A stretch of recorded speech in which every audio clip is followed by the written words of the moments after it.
এখন আমাদের সামনে কোরআন ও হাদিস থেকে বক্তব্য রাখবেন আমার প্রিয় বন্ধু এবং ভাই মাওলানা কারি জুনাদ আল হাবিব হাফিজাহুল্লাহ। নারে তাকবীর, নারে তাকবীর। আল্লাহ আমার ভাইকে কবুল করেন, পড়েন আমিন। নাস্তিকতা নিপাত যাক, দিন ইসলাম জিন্দাবাদ। নাস্তিকতা নিপাত যাক, দিন ইসলাম জিন্দাবাদ। কোটি প্রাণে একই আওয়াজ, খুদার দুহি ছাড় পাবে না, এই বাংলায় ঠাই হবে না। মুসলমানরা জেগেছে আজ। জোর কদমে সামনে চলো, বজ্র কণ্ঠে আওয়াজ তুলো, সবে মিলে একই তালে দাও না স্লোগান। নারায়ে তাকবীর, লিল্লাহে তাকবীর। দিন ইসলাম, দিন ইসলাম জিন্দাবাদ, জিন্দাবাদ। ইসলামেরই জন্য দেশের হয়েছে জন্ম, ইসলামের বিরুদ্ধে গেলে দেশ হবে ভিন্ন। ইসলামেরই জন্য দেশের হয়েছে জন্ম, ইসলামের বিরুদ্ধে গেলে দেশ হবে ভিন্ন। ইসলামের বিরুদ্ধে যারা নিয়েছো অবস্থান, এই বাংলায় ঠাই হবে না, যাও হিন্দুস্তান। জোর কদমে সামনে চলো, বজ্র কণ্ঠে আওয়াজ তুলো, সবে মিলে একই তালে দাও না স্লোগান। নারায়ে তাকবীর, নারায়ে তাকবীর। দিন ইসলাম, দিন ইসলাম জিন্দাবাদ, জিন্দাবাদ। মুসলমানের এই দেশেতে ইস্কনদের ঠাই নাই, ইস্কনদের পক্ষে যারা এদের কোনো রক্ষা নাই। মুসলমানের এই দেশেতে নাস্তিকদের ঠাই নাই, নাস্তিকদের পক্ষে যারা এদের কোনো রক্ষা নাই। এই দেশেতে থাকতে হলে কোরআন মানতে হবে, কোরআন না মানবে যারা বিতাড়িত হবে। জোর কদমে সামনে চলো, বজ্র কণ্ঠে আওয়াজ তুলো, সবে মিলে একই তালে দাও না স্লোগান। নারায়ে তাকবীর, লিল্লাহে তাকবীর। দিন ইসলাম, দিন ইসলাম জিন্দাবাদ, জিন্দাবাদ। আল কোরআনের আলো সংসদে জালো, আল হাদিসের আলো সংসদে জালো। লিল্লাহে তাকবীর। কোরআনের আলো খালি ঘরে ঘরে জ্বালতে জ্বালতে শেষ, আপনার সংসদে জ্বালেন, খুদা কা কসম পুরা দেশ কোরআন দ্বারা আলোকময় হবে, ঠিক কিনা? খালি ঘরে ঘরে জ্বালো তো আমার জন্মে পড়তে গেলে হুনি হই, ওখানে জ্বালেন। আল্লাহর কসম, তালেবানরা যেমন গড়িয়ে দাঁড়িয়েছে, বাংলাদেশের এই কাঠ ফাটা রোদে কাম করনেওয়ালা লোকগুলো যারা অক্লান্ত পরিশ্রম করে দেশের জন্য, রেমিটেন্স যোদ্ধা তো আছেই, আমার প্রবাসী ভাইদের মাধ্যমে, এই রেমিটেন্স যোদ্ধাদের মাধ্যমে সমস্ত কিছুর সমন্বয়ে এ দেশ সোনায় ভরপুর হবে ইনশাআল্লাহ। আল্লাহ এমন দেশ আমাদেরকে দান করেন, আরো জোরে বলেন আমিন। রাগ করেছেন আপনারা? কষ্ট হয়েছে আপনাদের? গত বছরে একটা সাংবাদিক সম্মেলনে উনি সাংবাদিকদের জানায়া দিল, বোনের দরবারে একদিন আমি গেলাম, আর যা বললাম, বোন আমার তোমার উপরে টর্চার করা হয়েছে আমি জানি, তবে কি পরিমাণ টর্চার করা হয়েছে আমার একটু বলো না। বোনরে জানায়া দিল, বোনরে দুনিয়ার এমন কোনো শাস্তি নাই যে আমারে দেওয়া হয় নাই। আমার মুখ থেকে যতগুলা দাঁত আছে প্লাসের মাধ্যমে উঠায় দেওয়া হয়েছে। দেখবেন আগের চেহারাটা দেখতে কেমন, এখন চেহারাটা দেখতে কেমন রে বাবা। আপনি দেখার পরে যদি খাঁটি মুসলিম হন, চোখের পানি আপনি ধরে রাখতে পারবেন না। ডক্টর আফিয়া বলে, বোন আমার একদিন টর্চার করতে করতে করতে করতে যখন আমারে দুর্বল বানায় ফেললো, আমি ঘুমের ঘরে যখন ওই জিন্দানখানায় গেলাম, আমি তাকায়া দেখি স্বপ্ন যুগে আমার মায়ার নবী হাজির। ডক্টর আফিয়া বলে, আমি বললাম, ও পয়গম্বর, কি দুঃখ আমার কপালে, কোনো কারণ নাই, কোনো কারণ ছাড়া এই জিন্দানখানার মধ্যে আমারে বন্দি করে দেওয়া হলো, কোনো কি কারণ, আমার কি দুঃখ? আমার মায়ার নবী বলছে, আফিয়া, দুঃখ তো আমি তোমার জন্য করি না, তোমার বলে দুঃখ না, দুঃখ আমার 200 কোটি উম্মত মুসলমানের জন্য, যারা আজও পর্যন্ত ডক্টর আফিয়ার পাশে দাঁড়াইতে পারে নাই। জুনায়েদ আল হাবিব গোপালগঞ্জের কাশিয়ানীর বেশপুর থেকে বলে গেলাম, রে বাপ, হাসরের ময়দানে ডক্টর আফিয়া যদি দাঁড়ায় যায়, আল্লাহকে যদি বলে, আল্লাহ গো, আমার কোনো অন্যায় নাই, কোনো অপরাধ আমার নাই, কোনো অপরাধ ছাড়া আমার জিন্দানখানে এতটা বছর আমারে টর্চার করলো, আমারে শাস্তি দিয়া দিল, 200 কোটি মুসলমানের 57টা মুসলিম রাষ্ট্রের শাসকেরা আমার পাশে দাঁড়াইতে পারে নাই।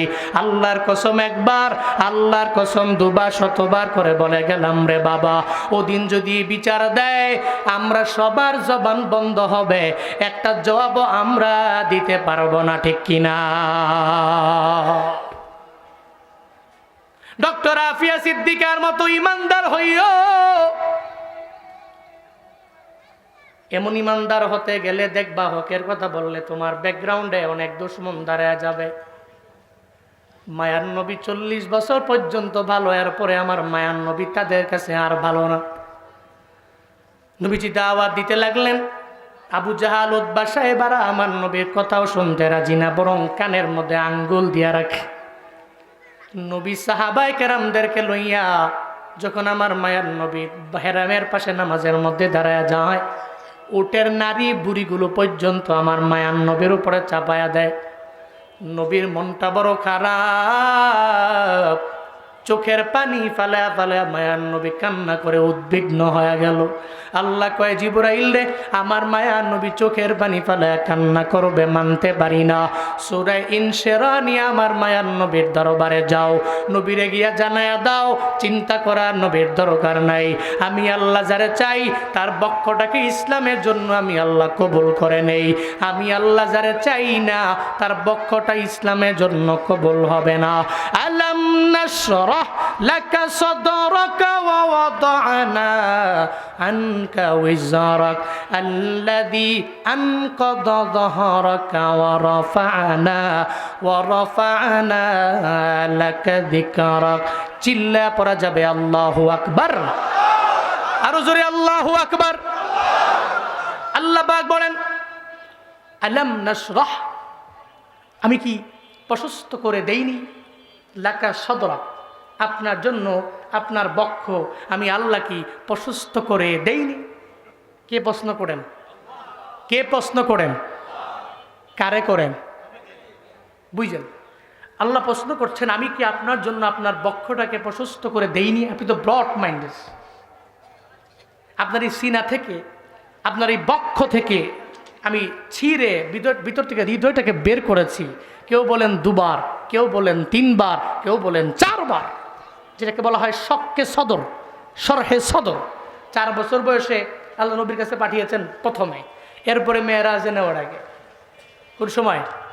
মেয়েরাজে নেওয়ার আগে জিব্রাইল এবং মিকাইল 2 জনে আসছেন, আয়েশা নবীরে ঘুম থেকে জাগায় উম্মে হানির ঘর থেকে নিয়ে বের করে হেরেমের পাশে বসায়া হাতিমে কাবার পাশে নবীর ভিতর থেকে বক্ষটা ছিঁড়া ভিতর থেকে হৃদয়টাকে বের করলেন, বের করে একটা পেয়ালার মধ্যে রাখলেন, আরেকটা পেয়ালায় ইমান আর হেকমত রাখলেন। এক পেয়ালায় বক্ষ থেকে বের করে হৃদয়টাকে রাখলেন, আরেকটা পেয়ালায় রাখলেন ইমান আর হেকমত। আরে ইমান আর হেকমত রাখলেন কেমনে?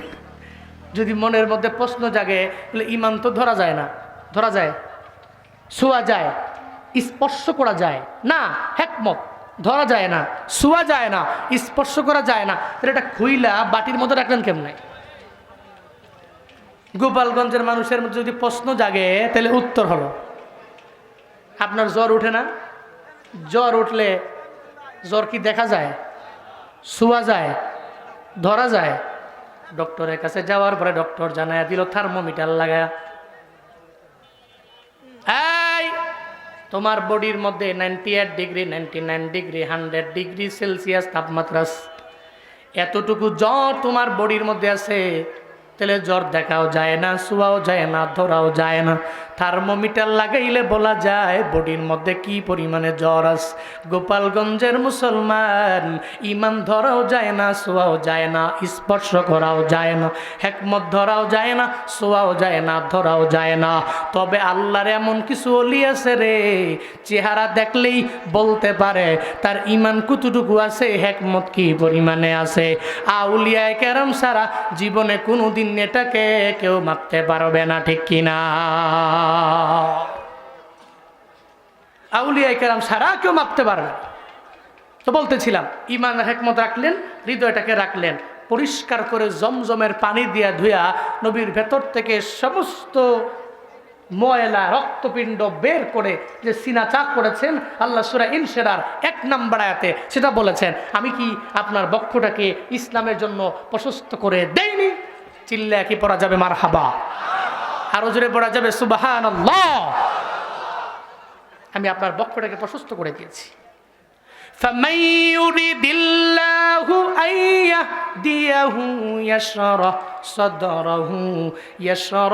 صَدْرَهُ لِلْإِسْلَامِ। আল্লাহ পাক বলেন, আল্লাহ যারে চায় হিদায়াত দিয়া দিবে, ইসলামের জন্য কবুল করে নিবে, ইসলামের পথে তারে প্রতীক বানিয়ে দিবে। আল্লাহ তার কলবটাকে, তার অন্তরটাকে, তার বক্ষটাকে আল্লাহ পাক প্রশস্ত করে দেয়। চিল্লায় পড়েন সুবহানাল্লাহ। হযরত বেলালের দিকে দেখো, ওই বেলালের দাম আমার মাওলার দরবারে কম না বেশি? কম না বেশি? কিন্তু আবু জাহালের দাম আমার আল্লাহর দরবারে আছে, আছে। উতবার দাম আল্লাহর দরবারে নাই, সাহেবার দাম আল্লাহর দরবারে নাই, ওয়ালিদ ইবনে মুগিরার দাম রবের দরবারে নাই। কিন্তু হযরতে বেলাল রাদিয়াল্লাহু আনহুর দাম আমার মাওলার দরবারে এত পরিমাণে বেশি নে বাবা। কেন? বেলালের বক্ষটাকে আল্লাহ ইসলামের জন্য কবুল করলেন, আবু জাহালের বক্ষটা আল্লাহ ইসলামের জন্য কবুল করেন নাই। মক্কা মদিনায় উমরা করার জন্য যারা যায়, আপনারা তো দেখলেন রে বাবা, তাওয়াফ করলেন 7 বার, এরপরে গেলেন সাই করার জন্য, সাফা টু মারওয়া, মারওয়া টু সাফা, সাফা টু মারওয়া, মারওয়া টু সাফা, সাফা টু মারওয়া। আপনার 7 বার চক্করের পরে মুআল্লিম আপনারে জানায়া দেয়, এই হাজি 7 বার তাওয়াফ করেছো, এরপরে আবার সাই করেছো, এখন তো মনে হয় ইস্তেনজার একটা চাপ আসছে। কইছে তো মারওয়া থেকে বের হয়ে একটু দূর গেলি হাম্মাম আবি জাহাল, আবু জাহালের বাড়ি, হেনে গিয়া কয় এবার 1 নাম্বার করেন। মুরব্বী সাহেব জীবনে তো আবু জাহালের কথা কম শোনেন নাই, চাপ আসলে 2 নাম্বারটা আরো আগে ছাড়ে। হাজি সাহেব কয় যে পাইছি আবু জাহালের বাড়ি, এই হাম্মামে গিয়া একেবারে ব্যাগ না আসলেও, চাপ না আসলেও, হ্যাঁ 1 নাম্বার 2 নাম্বার করে, ঠিক কিনা? এরপর ওখান থেকে বের হলেই একটু দূর গেলে ধরেন ওই প্যান্ডেলের লাশ মাথা, আর এখানে স্টেজ, এখানে ধরেন আবু জাহালের বাড়ি, ওই জায়গাটায় আমার মায়ার নবীর বাড়ি। সুবহানাল্লাহ পড়বেন না? ওই জায়গায় নবীর বাড়ি, জায়গায় আবু জাহালের বাড়ি অনেক দূরে, কেউ অনেক দূরে।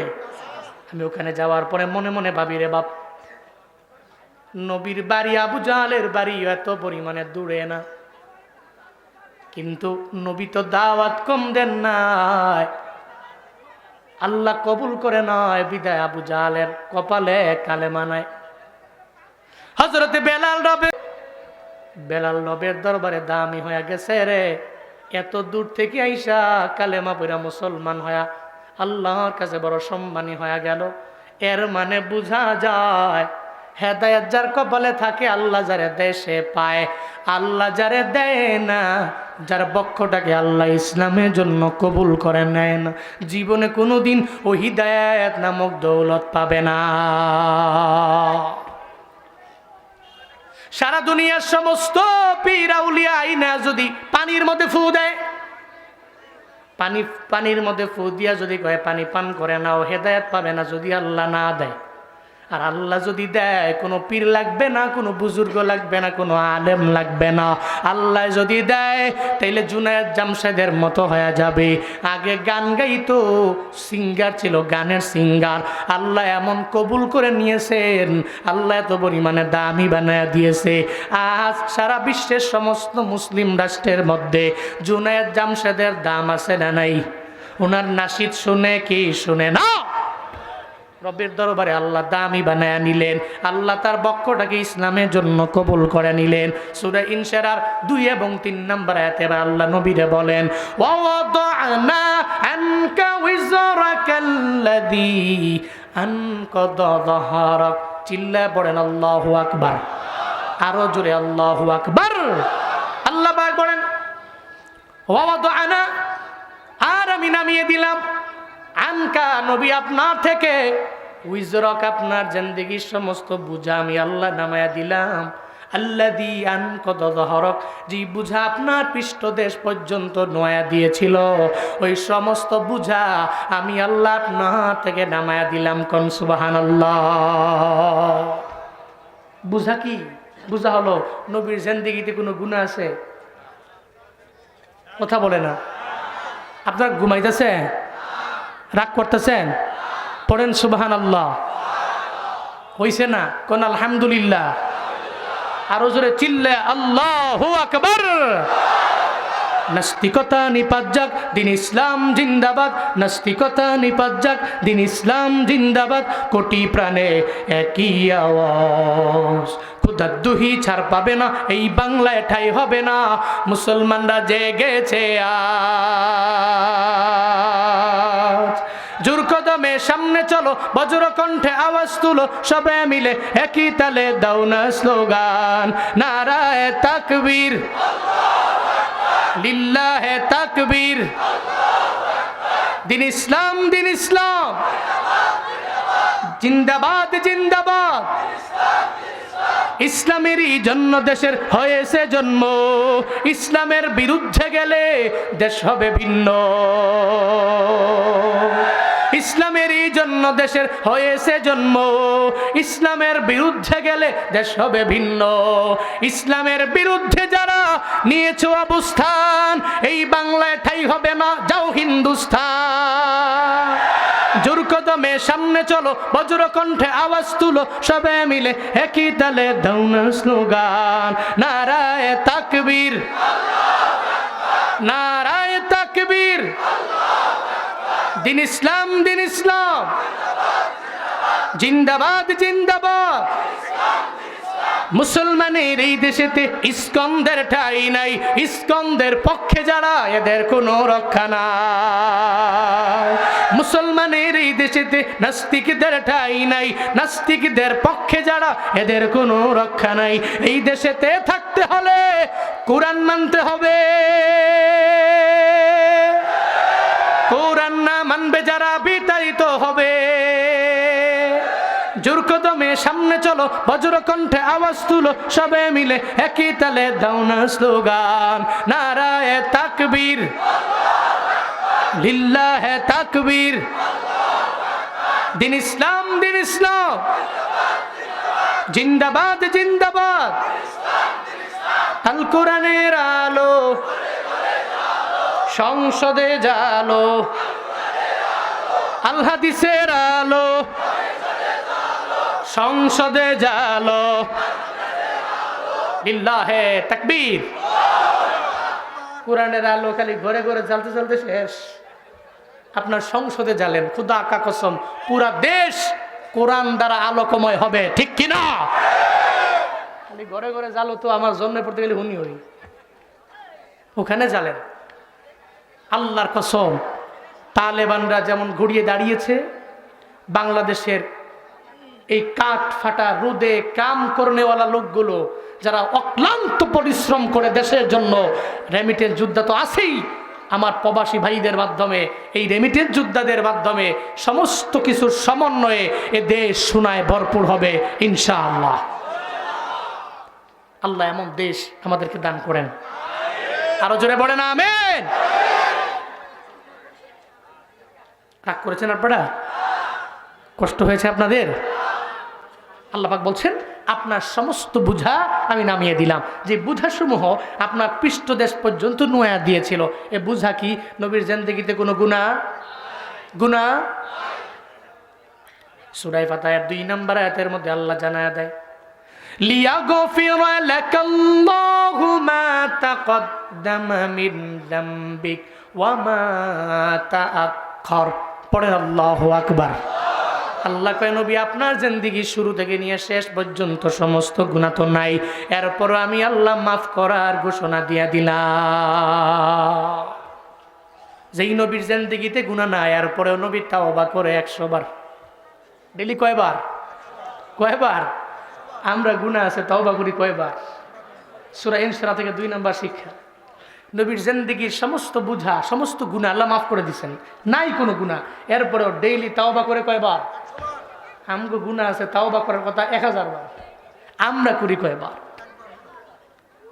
ইয়া আইয়ুহান নাস তুবু ইলাল্লাহ ফাইন্নী আতুবু ইলাইহি ফি কুল্লি ইয়াউমিন মিয়াতা মাররা। আই মদিনাওয়ালা নবী জানায়া দিলেন, উম্মতেরা আল্লাহর দরবারে তওবা করে নাও। কেন করবা? আমি নবী ফাইন্নী আতুবু ইলাই, আমি ওনার নিকট তওবা করি ফি কুল্লি ইয়াউমিন, বছরে একবার না, মাসে একবার না, সপ্তাহে একবার না, ডেইলি আমি নবী আল্লাহর দরবারে তওবা করি 100 বার। এই নবীর উম্মতেরা নবী যদি তাওবা করে 100 বার, আমগো তাওবা করার কথা গুনাহের দিকে তাকায় 1000 বার। 1000 বার পারবো না, 500 বার পারবো না, 200 বার পারবো না, 100 বার 50 বার পারবো না, অন্তত পক্ষে 2-3 বার 4 বার ডেইলি তাওবা করে নিবেন। একটু কবরের পাশে গিয়া দাঁড়ায়া যান না রে বাবা। যেই জায়গার মধ্যে আপনার বাবা কবরের মধ্যে শুয়া রইল, আপনার মা কবরের মধ্যে শুয়া রইল, একটু চিন্তা করেন না রে বাবা। আপনার বাবায় যে বিদায় নিয়ে চলে গেল, যেই বাবার পাওয়ার এত পরিমাণে ছিল এলাকায়, কাশিয়ানির মধ্যে আপনার বাবার পাওয়ার ছিল অনেক, হাত নাড়ায়া নাড়ায়া বিচার করত। যেই বাবায় এত পরিমাণে ছিল পাওয়ারওয়ালা, আজকে সেই বাবায় কবরের মধ্যে শুয়ে আছে রে বাপ। আপনিও তো এই বাবার পেছনে একদিন কবরে যাওয়া লাগবে, ওই বাবার পাশে গিয়ে কবরের মধ্যে শোয়া লাগবে। আপনার মায়ে যে ছিল সুন্দরী, আপনার মায়ের এই সৌন্দর্য দেখার জন্য বিয়ে করে যখন আপনার বাবা আনছে, ওনারে দেখার জন্য এলাকার সমস্ত লোকেরা বাড়ির মধ্যে আসলো। একদিন এই মাও তো দুনিয়া থেকে আপনার বিদায় নিয়ে চলে গেল। মনে রাখবেন রে বাবা, আপনার দাদার দাদার দাদার দাদার নাম আপনি জানেন না, আপনার নাতির নাতির নাতির নাতির নাতি আপনার নামও জানবে না।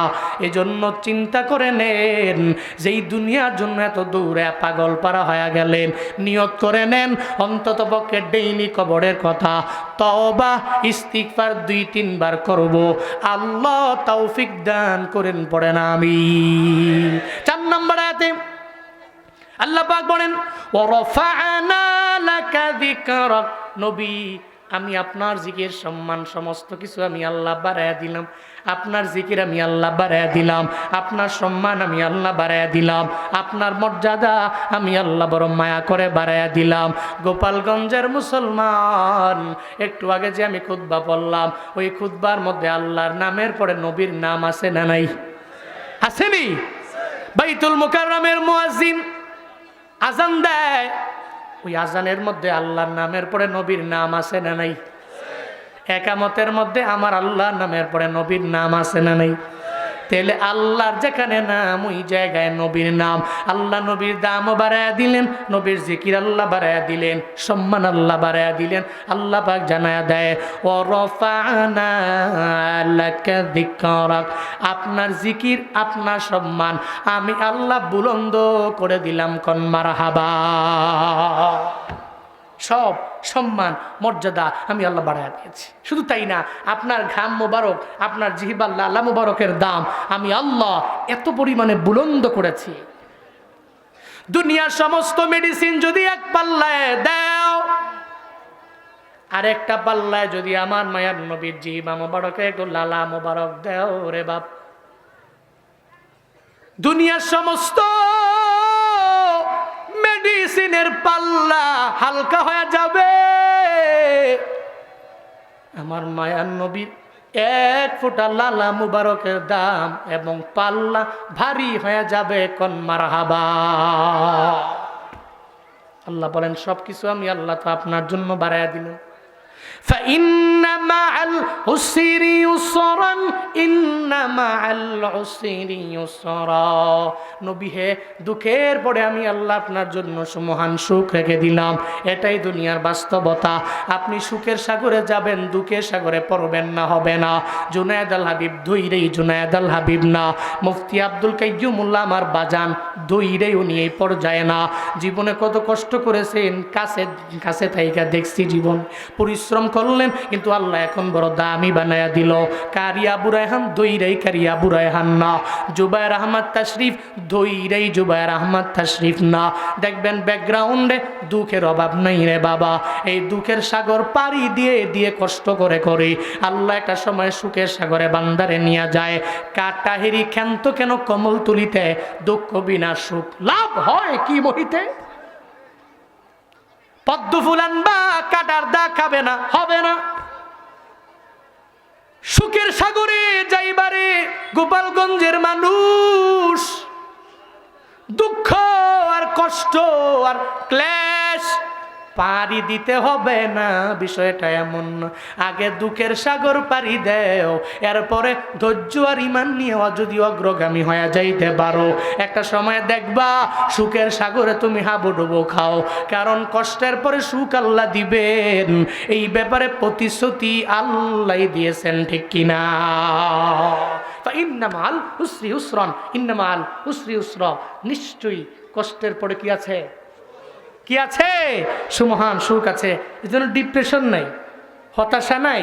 আমার জীবনে বিপদ আসলে, মুসিবত আসলে অসুবিধা নাই, আল্লাহ তো আছে। দুনিয়ার সমস্ত মানুষ আমাকে ছেড়ে গেলেও আমার পাশে কে? পাশে কে? সমস্ত মানুষ ছেড়ে গেলেও আল্লাহ আমার পাশে আছে। এই চিন্তা নিয়ে অগ্রগামী হন। কষ্টের পরে আল্লাহ সুমহান সুখের সাগরে আমাকে নিয়ে যাবে। এরপরে ফাইদা ফারাগতা ফানসাব ওয়া ইলা রাব্বিকা ফারগাব। আল্লাহ পাক বলছেন, যখন আপনি দুনিয়াবি লাইন থেকে, দুনিয়াবি কাজ থেকে ফারেগ হবেন, ফানসাব, আপনি কঠিনভাবে ইবাদতে মগ্ন হন। দুনিয়াবি লাইনের কাজ শেষ, তখন তো বসে থাকলে হবে না, ইবাদতে মগ্ন হওয়া লাগবে।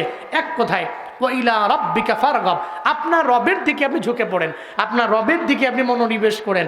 আপনি যখন ফারেগ, আপনি যখন অবসর, তখনই আপনার রবের ইবাদতে আপনি ঝুঁকে পড়েন। আল্লাহ নবীরে কেন বললেন? নবী তো এত ইবাদত করতেন, পা মোবারক পর্যন্ত ফুলে যেত। আদেশ দেওয়া নবীরে মানে নবীর সমস্ত উম্মতকে দেওয়া।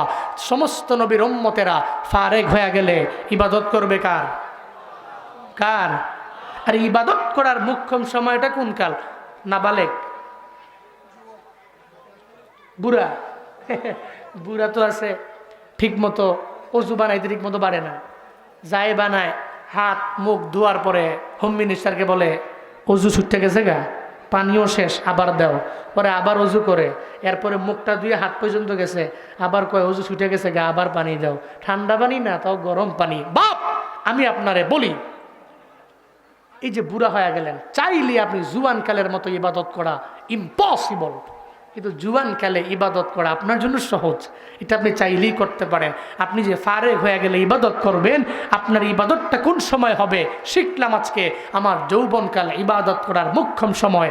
না নাবালেগ না বুড়া, এই দুই হালাতে আমি পারি না, কিন্তু জুয়ানকালে আমি চাইলেই সমস্ত ইবাদত করতে পারি। সারা রাতের 3 ভাগ কইরা 1 ভাগ আমি ইবাদতের মাধ্যমে কাটাইতে পারি। চাইলেই আমি ঠান্ডা পানি দিয়ে অজু বানাইতে পারি, চাইলেই আমি দৌড়ে বিভিন্ন মসজিদে যেতে পারি, চাইলেই বৃষ্টি দিয়ে আমি হাঁটতে পারি, চাইলেই বৃষ্টি দিয়ে আমি ভিজতে পারি। যেটা নাবালেগ অবস্থায় ইম্পসিবল, বুড়ো অবস্থায় ইম্পসিবল, ওটা জুয়ান কালে পসিবল। তাহলে ইবাদতের মুখ্যম সময় যৌবনকাল। নিয়ত করো যুবকরা, যৌবনকালই ইবাদত করব। রাজি আছেন তো ইনশাআল্লাহ? রাজি আছেন তো ইনশাআল্লাহ? আল্লাহ তৌফিক দান করেন, সকলেই পড়ি আমিন। তাহলে সূরা ইনশিরাহ থেকে আমরা কি পেলাম? আমরা কি শিখলাম? 1 নম্বর শিক্ষা হলো হিদায়াত দেওয়ার মালিককে। মালিককে? আল্লাহ যারা চায় তার বক্ষটাকে ইসলামের জন্য আল্লাহ কবুল করে নেয়, আল্লাহ যারা চায় না তার বক্ষটাকে ইসলামের জন্য কবুল করে না। শিখলাম আমরা, জানলাম আমরা সূরা ইনশিরাহ থেকে হেদায়েত দেওয়ার মালিক আল্লাহ। 2 নাম্বার শিক্ষা, নবীর জিন্দেগিতে কোনো গুনাহ নাই, এরপরেও নবী তাওবা করছেন শতবার। আমগো গুনাহ আছে, তাওবা করার কথা 1000 বার, পারি না। 500 বার পারি না, 100 বার পারি না, 50 বার পারি না, 10 বার পারি না, 5 বার পারি না, 2-3 বার। কবরের কথা, তাওবা, ইস্তিগফার ডেইলি চালু রাখবো। 2 নাম্বার শিক্ষা। 3 নাম্বার, নবীজির শান মান অনেক উঁচু, অনেক হাই। আমার চলার পথে, আমার বলার সময়ে এমন কোনো কথা আমার জবান দিয়ে বের করব না যে নবীর শান মানই খাটো হয়ে যায়, এমন কথা জীবনেও বলবো না। উল্টা নবীর সমস্ত সুন্নতের উপরে আমি আমল করব। 3 নাম্বার। 4 নাম্বার, সূরা ইনশিরাহ থেকে শিক্ষা হলো, কষ্টের পরে আছে সুমহান সুখ, ডিপ্রেশনে পড়বো না, ডিপেন্ডার হব। কার উপরে? মানুষের উপরে নয়, আল্লাহর উপরে ডিপেন্ড করে চলবো। মুতাওয়াক্কিলিনদের অন্তর্ভুক্ত হব। যখনই আমি ফারেগ হব, মুতাওয়াক্কিল হব, আল্লাহর উপর তাওয়াক্কুল হব। বিপদ আসলে হতাশা নয়, আল্লাহর উপর তাওয়াক্কুল করে চলবো। 4 নাম্বার শিক্ষা। 5 নাম্বার শিক্ষা হলো, দুনিয়াবি লাইন থেকে ফারেগ হয়ে গেলে এরপরে আমরা কঠিনভাবে ইবাদতের মধ্যে মগ্ন হয়ে পড়ব। আল্লাহ আমাদের সবাইকে সূরা ইনশিরাহ থেকে এই শিক্ষাগুলো নিয়ে বাস্তব জীবনে আমল করার তৌফিক দান করেন। আরো জোরে পড়ে না আমিন। আর একটা আওয়াজ করে চিল্লায় পড়তে হবে আমিন। আচ্ছা, মনে বড় আশা ছিল যাব মদিনায়। আমরা সবাই মিলে গাইব, হ্যাঁ সবাই মিলে, একজনও জবান বন্ধ রাখবেন না। ইশক নিয়া, প্রেম নিয়ে গাইবেন। পারবেন তো ইনশাআল্লাহ? পারবেন তো? মনে বড় আশা ছিল যাব মদিনায়, মনে বড় আশা ছিল। না, ইশক নিয়ে গান না আপনারা, ইশক নিয়ে প্রেম নিয়ে গাইতে হবে। প্রেম, ভালোবাসা নিয়ে। ওই যে প্রেমিক প্রেমিকার জন্য জীবন দেয় না মাঝে মাঝে, আই লাভ ইউ, আর তুমি যদি আমার আই লাভ ইউ ঠু না কও তাহলে আমি বাঁচবো না। এই যে ইশক, এই যে প্রেম, এটা নবীর প্রতি কাজে লাগান। পড়েন, মনে বড় আশা ছিল সালাম আমি করব গিয়ে, সালাম আমি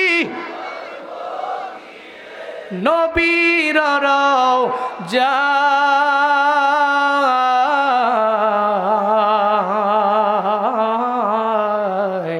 মনে বড় আশা ছিল, মনে বড় আশা ছিল, আরব সাগর পারি দিব, নাই কয় আমার তরি পাখি নয় তো উড়ে যাব, ডানাতে ভোর করি, আরব সাগর পারি দিব, নাই কয় আমার তরি পাখি নাই তুরি যাব, ডানাতে ভর করি, আমার আশায় আছি সম্বল নাই, আশায় আছে করি কিউ পায়,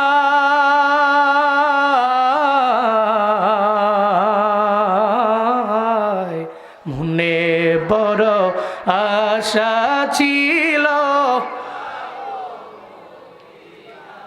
মনে বড় আশা ছিল যাব মদিনায়, মনে বড়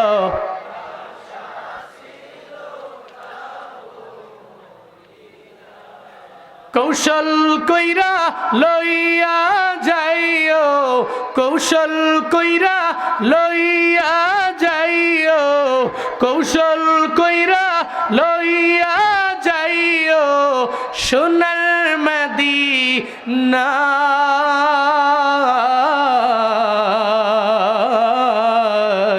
মনে বড় আশা আছে, মনে বড় আশায় আছে যাব মদিনায়, মনে বড় আশা ছিল যাব মদিনায়, মনে বড় আশা ছিল। আল্লাহ জীবনে একবার হলেও মক্কা মদিনায় যাওয়ার মতো তৌফিক এই ময়দানের প্রত্যেকটা মানুষকে দান করেন। ওখানে যেতে টাকা লাগে না, ইস্ক লাগে। কি লাগে? কি লাগে? জালালউদ্দিন রুমি বলেন, সাত সাগরের কিনারে বৈশা বৈশা পিঁপড়া চোখের পানি ফালা রবের দরবারে কান্দে। মানুষ না, পিপিলিকা আল্লাহ দরবারে কান্দে, আল্লাহ আমার কি মক্কা মদিনায় নিতেন না? কি কয়? কে কয়? পিঁপড়া কয়, আল্লাহ আমার কি মক্কা মদিনা নিতেন না? পিঁপড়ার কান্দনটা আল্লাহর কাছে পছন্দ হয়ে গেছে। আল্লাহ কয়, এই কবুতর পিঁপড়ার কাছে যা, পিঁপড়াটা নিয়ে ঘুরে মক্কা মদিনা দেখায় দে। আল্লাহু আকবার জোরে বলে না? কবুতর আয়া কয়, কিরে বিমান তো হাজির ওড়োস না কে? এয়ারপোর্ট তোর কাছে আয়া পড়ছে, ফ্লাইট বোর্ডিং পাস পাসপোর্ট সব আমার কাছে। হট, পিঁপড়ায় কবুতরের পায়ের মধ্যে কামড় দিছে, কবুতর নিয়ে মক্কা মদিনা ঘুরায়া আবার ওই সাগরের কিনারে আইসা রাইখা দিয়ে গেছে গা। সুবহানাল্লাহ পকেটে থন, বাড়ি যায় কোয়েন। আরো জোরে সুবহানাল্লাহ, আরো জোরে আল্লাহু আকবার। ওখানে যেতে টাকা লাগে না, কি লাগে? ইশক, ইশক লাগে, প্রেম লাগে, ভালোবাসা লাগে, ভালোবাসার সমন্বয় লাগে। খুদা কা কসম এই ভালোবাসা আপনারা মক্কা মদিনায় নিতে পারবে। আল্লাহ সব ভাইকে নবীর ইশক মহাব্বত অন্তরে রেখে মক্কা মদিনায় যাওয়ার মতো তৌফিক, অন্তত পক্ষে একবার যাওয়ার মতো তৌফিক প্রত্যেককে আল্লাহ পাক দান করেন। সকলেই পড়িয়া আমিন। এ মাহফিলকে আল্লাহ কবুল করেন। শেষ পর্যন্ত কথা বলে যারা, সবার কথা শুই না, দোয়া দিয়া এরপরে প্রত্যেকে বাড়ি যাবেন। এরপরে আমাদের ইবাদত হোসেন সাহেব যিনি ব্যবস্থাপনা করেছেন, পরিচালনা করছেন, পরিচালনা করছেন, ওনার জন্য দোয়া করবেন। এখন আপনাদের সামনে ইসলামী নাশিদ এবং 3 প্রকারের, 4 প্রকারের, 3 প্রকারের, 3 প্রকারের কোরআন তিলাওয়াত করবেন আমার বন্ধুবর। আপনারা যারা অপেক্ষায় অপেক্ষমান ওয়েটিংয়ে আছেন, আমাদের অনেক কাছের, কত কাছের এটা বলে বোঝানো যাবে না, এত কাছের, আমাদের অনেক কাছের, আমাদের প্রিয়, আমাদের কলিজার বিশ্বজয়ী কারি আবু রায়হান আপনাদের সামনে আসছেন। এ মুহূর্তে বিশ্বজয়ী কারি আবু রায়হান।